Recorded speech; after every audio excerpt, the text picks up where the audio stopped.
So the issue is that I think the lift is making a bit of noise. Just have a listen to this.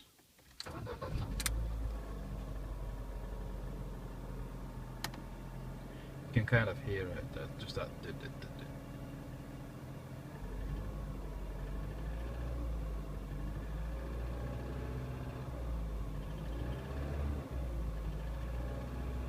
And it only happens when I accelerate. If I was to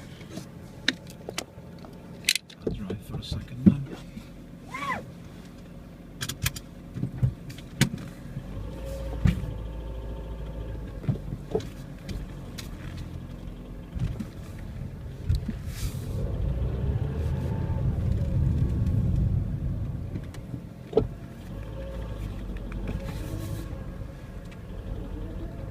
As you can hear, it's an extremely annoying sound.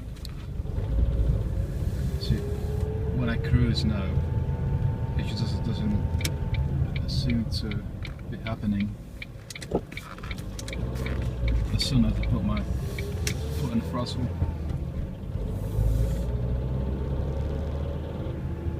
no, I'm not. The foot's not on the throttle now, and now it is. I've checked the valve clearance, and it just seems to be a little bit above the maximum. So instead of the 0.23mm, it's on 0.24. So I'm just hoping that this is the problem. I just need some confirmation as to whether this is the case or not. I'd appreciate some comments.